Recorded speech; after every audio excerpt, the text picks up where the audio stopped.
একাদশ দ্বাদশ শ্রেণীর তোমরা সবাই ভর্তি হচ্ছ। এক্ষেত্রে কলেজে ভর্তিতে তোমাদের কোন কোন সাবজেক্ট পড়তে হবে তার তালিকাটা আমরা আজকে তোমাদেরকে দেখিয়ে দিব এবং বুঝিয়ে দিব। কারণ সায়েন্স, আর্টস, কমার্স তোমরা অনেকেই বোঝো না, অনেকগুলো সাবজেক্ট দেখতে পাও। সেক্ষেত্রে তোমাদের সাবজেক্ট কোনটা কি, কয়টা সাবজেক্ট এক্সাম হবে, কয়টা বিষয় পরীক্ষা হবে, ওভারঅল ফুল ডিটেলস থাকছে এই ভিডিওতে। তাই ভিডিওটা অফকোর্স তোমরা শেষ পর্যন্ত দেখো। তোমাদের কোনো প্রশ্ন থাকলে কমেন্ট করতে পারো। এবং খুবই গুরুত্বপূর্ণ একটা বিষয় তোমাদেরকে ভিডিও শুরুতে বলি, তোমাদের মানবিক, বিজ্ঞান এবং ব্যবসা বিভাগের 3টা আলাদা ভিডিও পাবা, যেখানে আমরা তোমাদের কোন কোন সাবজেক্ট নিয়ে তোমরা এইচএসসি লেভেলে একাদশ দ্বাদশ শ্রেণী পড়তে পারো সেই সাবজেক্ট চয়েস আমরা তুলে ধরবো তোমাদেরকে। তো অবশ্যই সেই ভিডিওগুলো তোমরা দেখো, কারণ আমি সাবজেক্টগুলো অ্যানালিসিস করে বুঝে শুনে দিন তোমাদের সেই ভিডিওগুলো বানাচ্ছি। তো এখানে আমরা সাবজেক্টের তালিকাগুলো একটু দেখে নিই, যে সাবজেক্টগুলো তোমাদেরকে পড়তে হবে। এবং তালিকার লিস্ট আমি ডিসক্রিপশনে দিয়ে রাখবো, সেখান থেকেও তোমরা চাইলে তালিকাটা শেয়ার করতে পারবে। ডিসক্রিপশনে সোভরেন স্টাডি লিঙ্কটা চেক করবে। ওকে, তো এখানে আমি প্রথমত আগে আবশ্যিক বিষয় এক্সপ্লেন করি। তোমাদের কটা সাবজেক্ট পরীক্ষা হবে তা জানো? 7টা। তোমাদের আবশ্যিক বিষয় হচ্ছে 3টা, গ্রুপ সাবজেক্ট 3টা, চতুর্থ বিষয় 1টা, টোটাল 7টা সাবজেক্টে পরীক্ষা হবে। এখন তুমি আমাকে কোশ্চেন করতেই পারো যে ভাইয়া মাত্র 7টা, আমি তো জানি অনেকগুলো বই পড়তে হবে। কিন্তু আসলে ঘটনাটা উল্টো। সেটা হচ্ছে তোমাকে পরীক্ষা হবে 13টা সাবজেক্টে, কিন্তু তোমার রেজাল্ট আসবে 7টা সাবজেক্টে। মানে সাবজেক্ট এবং পত্র দুইটা আলাদা বিষয়। তো 13টা পত্রে পরীক্ষা হবে, কিন্তু রেজাল্ট আসবে মাত্র 7টা বিষয়। তো এখানে আমি ব্যাপারটা আরও একটু সহজভাবে বুঝাই। প্রথমে আগে আবশ্যিক বিষয়টা এক্সপ্লেন করি। আবশ্যিক বিষয় তোমাকে সায়েন্স, আর্টস, কমার্স সবার জন্য সেম, এটা থাকবে। এখানে কোনো মানে এমন না যে চেঞ্জ আছে, তুমি চাইলে নিতে পারবা, তুমি চাইলে নিবে না, এমন কিছু না। তো এখানে বাংলা, যেখানে বাংলা প্রথম দ্বিতীয় পত্র মিলিয়ে বাংলা বিষয়, তোমরা যেমন এই যে এসএসসি রেজাল্ট দেখছো, সেখানে কিন্তু বাংলা দিয়েছে, শুধু প্রথম দ্বিতীয় পত্র কিন্তু দেয় না। ইংরেজির ক্ষেত্রেও তাই, প্রথম দ্বিতীয় পত্র মিলিয়ে ইংরেজি এবং আইসিটি কিন্তু কোনো ভাই বোন নাই, ও একাল সিঙ্গেল পার্সন। তো দেখা গেল যে এই 3টা সাবজেক্ট হচ্ছে তোমাদের, যেখানে টোটাল 5টা সাবজেক্ট হয়, কিন্তু 5টা পত্র হয়, কিন্তু ওভারঅল তোমাদের 3টা সাবজেক্ট, বাংলা, ইংরেজি, আইসিটি। ওকে, এইটা কিন্তু সবার, সায়েন্স, আর্টস, কমার্স আবশ্যিক বিষয়টা সবার থাকবে। এই তালিকাটা মাথায় রেখো। সেকেন্ড আমরা কথা বলি তোমাদের, সেটা হচ্ছে বিজ্ঞান বিভাগ। বিজ্ঞান বিভাগের সকল সাবজেক্টের নাম আসলে মাত্র 4টা সাবজেক্টের নাম আসবে, যেটা হচ্ছে পদার্থবিজ্ঞান, ঠিক আছে, পদার্থবিজ্ঞান, তারপর হচ্ছে তোমাদের এখানে রসায়ন, তারপর হচ্ছে জীববিজ্ঞান এবং উচ্চতর গণিত। তো এখানে পদার্থবিজ্ঞান, রসায়ন, জীববিজ্ঞান, উচ্চতর গণিত থেকে তুমি যে কোনো 3টা নিতে পারবা। তোমার বিজ্ঞান বিভাগের মেইন সাবজেক্ট হিসেবে উপরে আমরা কথা বলেছিলাম, যে গ্রুপ সাবজেক্ট হচ্ছে 3টা।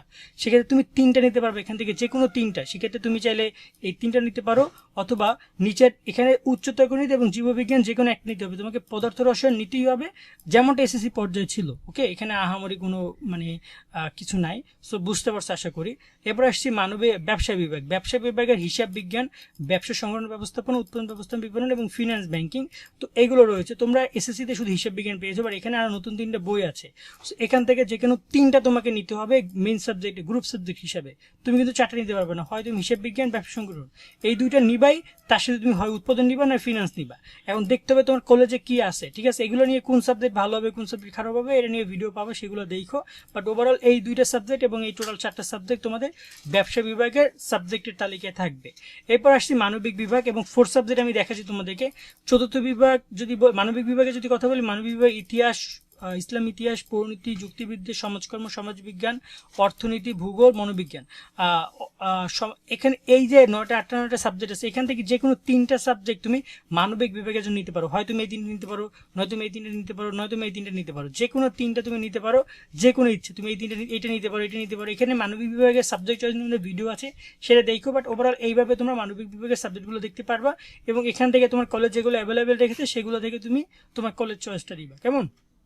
সবার শেষে আছে চতুর্থ বিষয় ঐচ্ছিক বিষয়। এখানে ফেল করলে কোনো সমস্যা নেই, বাট এই সাবজেক্ট অনেক গুরুত্বপূর্ণ। তোমার মূল সাবজেক্ট A+ পাওয়ার ক্ষেত্রে এখানে কৃষি শিক্ষা, অর্থনীতি, গার্হস্থ্য বিজ্ঞান, ভূগোল, ইসলামী ইতিহাস, মনোবিজ্ঞান, পরিসংখ্যান, উচ্চতর গণিত, জীববিজ্ঞান, উৎপাদন ব্যবস্থাপনা, বিপণন, ফিনান্স ব্যাংকিং থাকবে। এখান থেকে যে কোনো একটা তুমি নিবা। তবে এখানে পরিসংখ্যান, উচ্চতর গণিত, জীববিজ্ঞান এটা নিতে পারে, এটা শুধুমাত্র বিজ্ঞান বিভাগের শিক্ষার্থীরা নিতে পারবা। তার চাইলে মানবিক ব্যবসা নিতে পারবা, বাট নেওয়া উচিত হবে না। বাট তুমি যে কোনো একটা বিজ্ঞান বিভাগের শিক্ষার্থীরা পরিসংখ্যান, উচ্চতর গণিত, জীববিজ্ঞান যে কোনো একটা নিতে পারবা তুমি। কেমন? সেকেন্ড ব্যাপারটা হচ্ছে যে উৎপাদন ব্যবস্থাপনা এবং ফিনান্স ব্যাংকিং, এখানে কি শিক্ষা, অর্থনীতি, এগুলো তোমরা, গার্হস্থ্য বিজ্ঞান, এগুলো তোমরা শুধুমাত্র কমার্সের শিক্ষার্থীরা নিতে পারবা। আর মানবিক বিভাগের শিক্ষার্থীরা এই 3টা বাদে যে কোনোগুলোই নিতে পারো ওভারঅল তোমরা চতুর্থ বিষয় হিসাবে। তো চতুর্থ বিষয় কোনটা সিলেক্ট করবে, এটা নিয়ে আমাদের ভিডিও পাবে, সেই ভিডিওটা তোমরা দেখো ওভারঅল। বাট আশা করি তোমরা এখান থেকে যে কোনো একটা চুজ করবা, একটু বুঝে শুনে সিলেক্ট করবা, সেটা আমরা তোমাদের যখন সাবজেক্ট চয়েস নিয়ে কথা হলো তখন বুঝিয়ে দিব। বাট এটা হচ্ছে তালিকা, এই তালিকার ঊর্ধ্বে আরও কয়েকটা সাবজেক্ট থাকতে পারে এদিক ওদিক, তবে সেগুলো খুবই সামান্য, এই জন্য ওগুলো ইনক্লুড করা হয় না বা মনে পড়ে না আমার এই মুহূর্তে। বাট তোমার যদি কোনো সাবজেক্ট মনে থাকে সেটা কমেন্ট জানাতে পারো। তো এই আপাতত আমাদের এই পুরো সাবজেক্টের লিস্ট তোমরা বুঝতে পেরেছো। মূলত এখানে মূল ব্যাপারটা হচ্ছে যে তোমাদের 7টা সাবজেক্ট পরীক্ষা হবে, তবে এখানে আবশ্যিক বিষয় 5টা, আর গ্রুপ সাবজেক্ট 4টা সাবজেক্টের 2টা পত্র, প্রথম ও দ্বিতীয় পত্র রয়েছে তো 8টা। এখানে আমি যতগুলো সাবজেক্টের নাম বললাম, এই যে পদার্থ, রসায়ন, জীববিজ্ঞান, এগুলো কিন্তু প্রত্যেকটার প্রথম ও দ্বিতীয় পত্র রয়েছে, কথা বুঝছো? প্রত্যেকটা সাবজেক্টের প্রথম ও দ্বিতীয় পত্র রয়েছে, জাস্ট আমি উল্লেখ করলাম না। তো এখানে তোমার ইতিহাস 2টা পড়তে হবে, ইসলাম ইতিহাস 2টা, পরিণতি 2টা, সবগুলো 2টা করে, বুঝছো? এখানে সাবজেক্ট 9টা, বাট বই হয়েছে 18টা। সো এইভাবে তুমি মূলত যে কোনো 3টা বইয়ের 6টা বই তুমি কমপ্লিট করবা। ঐচ্ছিক বিষয় তুমি একটা বইয়ের 2টা বই শেষ করবে, একটা বিষয়ের 2টা বই, ঠিক আছে? টোটাল এখানে হলো 8টা বই, আর এখানে 5টা বই, কয়টা হয়? 13টা সাবজেক্টের পরীক্ষা দিবে, রেজাল্ট আসবে তোমার টোটাল 60টায়। কারণ 6টা সাবজেক্ট হচ্ছে গিয়া প্রথম ও দ্বিতীয় পত্রে রয়েছে, ওদের 6টা সাবজেক্ট আসবে ডাইরেক্ট, আর তথ্য যোগাযোগ প্রযুক্তি একটা থাকবে, যেখানে মোট 60টা হবে তোমার। তো এই হচ্ছে সম্পূর্ণ বিষয়টা, আশা করি তোমরা বুঝছো। তারপর কোনো কোশ্চেন থাকলে কমেন্ট করতে পারো। আজকের মধ্যে এখানে বিদায় নিচ্ছি, সকলে অনেক ভালো থাকবা, আল্লাহ হাফেজ।